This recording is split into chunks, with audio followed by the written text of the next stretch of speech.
গল্প নিলয়ের শেষ দৌড়। নাম তার নিলয়, একটা খুব শান্ত, সৎ কিন্তু ভেতরে ভেতরে দারুণ জেদি ঠেলে। ওর বাবা ছিলেন একজন রিকশা চালক। স্বপ্ন বেশি ছিল না, শুধু চাইতেন ছেলেটা যেন ভালো মানুষ হয়। কিন্তু নিলয়ের নিজের একটা গোপন স্বপ্ন ছিল, দ্রুত দৌড়বিদ হওয়া, নিজের স্কুলকে রিপ্রেজেন্ট করা। প্রতিদিন ভোরে শহর এখনও পুরো জাগার আগেই নিলয় পুরনো স্যান্ডেল পরে মাঠে দৌড়াত। স্যান্ডেলটার একটা স্ট্র্যাপ ছেঁড়া, চলা মাত্রই ঝপঝপ আওয়াজ হতো। মানুষ হাসত, এই জুটায় দৌড়বিদ হবে? নিলয় হাসত না, শুধু মাথা নত করে দৌড়াতে থাকত। কারণ সে জানত, স্বপ্নের জুতো থাকলে সবাই দৌড়ায়, কিন্তু স্বপ্নের ইচ্ছে থাকলে অল্পরাই দৌড়ায়। একদিন স্কুলে ঘোষণা হল, ইন্টার স্কুল ম্যারাথন প্রতিযোগিতা। নিলয়ের বুক ধকধক করছে, এটাই তার সুযোগ।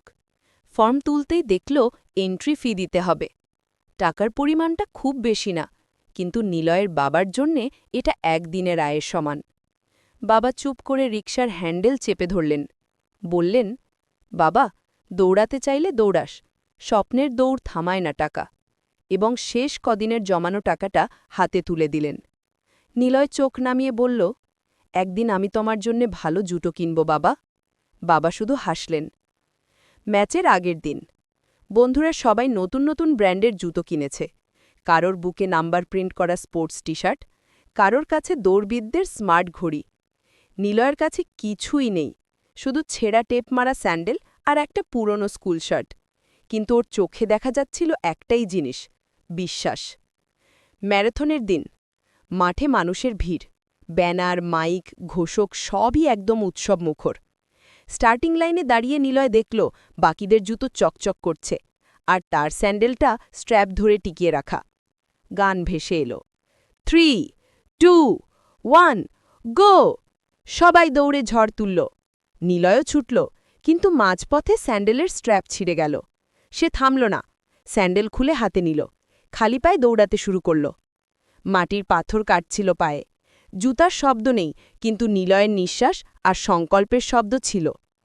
মানুষ অবাক, এ ছেলে খালি পায়ে দৌড়াচ্ছে। শেষ 200 মিটার, সামনের দৌড়বিদরা ক্লান্ত। নিলয় পেছন থেকে উঠে আসছে, তার শরীর জ্বলছে, শ্বাস ভারী, কিন্তু চোখে একটাই ছবি, বাবার মুখ আর সেই কথাটা, স্বপ্নের দৌড় থামায় না কেউ। নিলয় গতি বাড়াল, মাটির ধুলো উঠে তার পা ঢেকে দিল। শেষ বাঁকে ঢুকতেই দর্শকরা দাঁড়িয়ে হাততালি দিচ্ছে। শেষ 50 মিটার, 10 মিটার, নিলয় লাইন ছুঁয়ে ফেলল। ঘোষক চিৎকার করে বলল, চ্যাম্পিয়ন নিলয়! নিলয় হাঁপাচ্ছে, ঘাম, ধুলো, রক্ত সব মিশে গেছে। বাবা দৌড়ে এসে তাকে জড়িয়ে ধরলেন। নিলয় শুধু বলল, বাবা, আমি পেরেছি।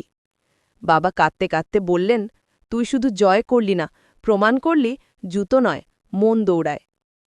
শেষ দৃশ্য, মঞ্চে নিলয়কে মেডাল পরানো হলো, তার হাতে একটি নতুন রানিং জুতো দেওয়া হলো স্পন্সরশিপ হিসেবে। মাথার ওপর ট্রফি, কিন্তু তার হাসির ভেতর ছিল আরেকটা গল্প, কিভাবে এক খালি পায়ের ছেলে নিজের ইচ্ছের জোরে পুরো শহরের অনুপ্রেরণা হয়ে গেল। এভাবেই শুরু হলো নিলয়ের সত্যিকারের দৌড়, যার কোনোদিন থামার নয়।